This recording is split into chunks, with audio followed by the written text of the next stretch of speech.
C'est quoi l'hypnose? Salut à toi qui regarde cette vidéo, bienvenue à l'instant Asgourou. Comme tu l'as compris, ça va être le sujet de notre vidéo d'aujourd'hui. Qu'est-ce que c'est que l'hypnose? Alors, pour mettre les choses bien à plat et bien au clair, on va commencer par dire déjà qu'est-ce que c'est pas. Alors, c'est pas un don, c'est pas un pouvoir, c'est pas de la magie, c'est pas du paranormal ou de l'énergétique. Malgré tout le respect que j'ai pour mes confrères ou consoeurs qui font de l'énergétique et du magnétisme, l'hypnose n'a absolument rien à voir avec tout ça. L'hypnose, c'est juste un état physiologique et un état naturel. Alors, il faut distinguer les deux principales formes d'hypnose, donc celle qui est une des plus connues qu'on voit à la télé, dans les spectacles, quand on claque des doigts et que les personnes tombent à la renverse. Donc là, on va parler d'hypnose classique, d'hypnose récréative, qui est basée sur une forme de perte de connaissance. Alors, cette forme d'hypnose-là, tout le monde n'est pas réceptif. Grosso modo, on estime qu'il y a à peu près une personne sur deux sur qui ça va marcher. Ensuite, on a la grande famille des hypnoses thérapeutiques, comme la nouvelle hypnose, l'hypnose ericksonienne, etc. Alors, ces formes d'hypnose thérapeutique, on est tous réceptifs pour une raison qui est toute simple, c'est qu'elle va faire appel à un état physiologique naturel de notre corps, du cerveau plus exactement.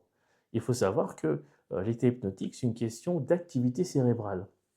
Il faut savoir que pour les neurologues et les spécialistes du cerveau, il y a 5 ondes principales, hein. Souvent, ils parlent d'ondes cérébrales ou d'activité cérébrale. D'ailleurs, c'est grâce à ça qu'ils font ces fameux examens. Alors, ce qui va nous intéresser, nous, principalement dans cette vidéo, ça va être deux ondes particulières, mais histoire de vous rappeler, alors, une des premières ondes, c'est gamma. C'est une forme d'hyperactivité quand on veut régler des problèmes complexes, quand on a une forte concentration. Ça peut être le cas quand on est très anxieux. Alors les ondes du cerveau sont très rapides. Ensuite, il y a bêta, qui est aussi une forme normale d'activité du cerveau. C'est également rapide, mais là, c'est plutôt une forme de conscience normale où on est plutôt dans la réflexion, la conversation, etc. Ensuite, voilà, ça va être les ondes qui vont nous intéresser, c'est l'onde alpha. C'est l'onde qui est intermédiaire entre rapidité et lenteur. C'est quand on est relaxé, quand on a un début de sommeil, quand on fait une forme de méditation, quand on veut se faire masser, par exemple, qu'on est très détendu. Là, on va plutôt parler d'état alpha. Ce qui va nous intéresser, nous, en hypnose, donc ce qui va expliquer l'état hypnotique, c'est l'état θ. C'est les ondes lentes. Dans ce cas-là, on va parler d'état hypnotique ou de méditation très profonde, voire même de sommeil paradoxal, et d'accès à l'inconscient, puisque c'est le but de l'hypnose, hein, c'est tout simplement d'accéder à l'inconscient en faisant ce qu'on appelle dépotentialiser le conscient, donc grosso modo envoyer balader le conscient pendant qu'on travaille avec l'inconscient et le subconscient. Et ensuite, la dernière onde, c'est celle qui est très très lente, c'est l'état delta, c'est le sommeil profond et réparateur, c'est quand on dort tout simplement. Donc l'état hypnotique, c'est un état naturel où, en théorie, tout le monde est réceptif, pour une raison qui est toute simple. À preuve du contraire, on a tous un cerveau qui a une activité.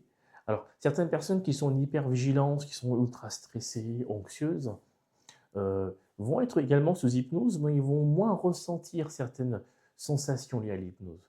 Et là, on va parler plutôt d'observateur caché. C'est un phénomène qu'on connaît en hypnose, c'est-à-dire que la personne va partir en hypnose, mais une partie d'elle va rester en veille, comme si elle n'était pas en hypnose, mais en fait, elle est vraiment en hypnose, hein, ça arrive souvent au cabinet. Et donc, dans ce cas-là, on parle d'observateur caché. Et d'ailleurs, quand on pose la question à ces personnes, qu'on leur dit, tiens, à votre avis, votre séance d'hypnose, elle a duré combien de temps? Une séance d'hypnose en moyenne dure entre 35 et 40 minutes, grosso modo. Et parfois, ils vont lui répondre que ouais, c'est passé 15 ou 20 minutes, d'après eux. En fait, 15 et 20 minutes, ça correspond plus ou moins au temps où il faut juste pour la mise en transe de la personne. Donc, quand on fait bien ça, quand on a un hypnothérapeute qualifié, qu'on fait ça avec bienveillance, on prend son temps. Et en général, il faut à peu près 15 à 20 minutes pour mettre la personne sous hypnose. Et ensuite, il y a 15-20 minutes de travail au niveau du subconscient et de l'inconscient. Alors, pour faire simple, ce qu'on peut dire, l'hypnose, c'est un état naturel tout simplement, qui n'a rien à voir avec des dons ou des pouvoirs. Si à la portée de tous, j'ai envie de dire, tout le monde, en théorie, peut apprendre l'hypnose. Alors, c'est comme tout, hein. Certains seront plus doués que d'autres, hein. C'est comme faire de la poterie. Moi, je ne sais pas où apprendre à cuisiner. Vous aurez d'autres qui sont moins bons et d'autres qui seront meilleurs, tout simplement. Et d'autres qui sont faits pour le métier et d'autres qui le sont moins. Et donc voilà, c'était le sujet d'aujourd'hui. L'hypnose, c'est un état naturel. Et d'ailleurs, chaque être humain, on peut se dire, grosso modo, une fois par mois ou plusieurs fois par semaine pour certains, vont expérimenter cet état tout seul sans le savoir, comme quand vous passez un moment agréable avec des amis et vous faites une activité qui vous plaît, par exemple, et le temps passe très vite. Vous ne vous rendez pas compte du temps qui est passé, vous trouvez ça fou souvent. Et c'est un état similaire, proche de l'état hypnotique, où il peut arriver à certains conducteurs de conduire, vous êtes dans vos pensées ou dans une discussion, vous vous rendez compte que vous êtes arrivé à destination, vous n'avez pas fait attention au trajet, vous ne vous souvenez plus d'où vous êtes passé. C'est également une forme d'état hypnotique, tout simplement. Donc l'hypnose, c'est quoi? C'est un état naturel, tout simplement. Donc ne pas confondre l'hypnose de démonstration de spectacle, qui est très ancien, avec l'hypnose moderne, l'hypnose de thérapie. Voilà, c'était tout pour cette vidéo. Je vous souhaite une agréable journée. Je vous dis à très vite pour de prochaines vidéos.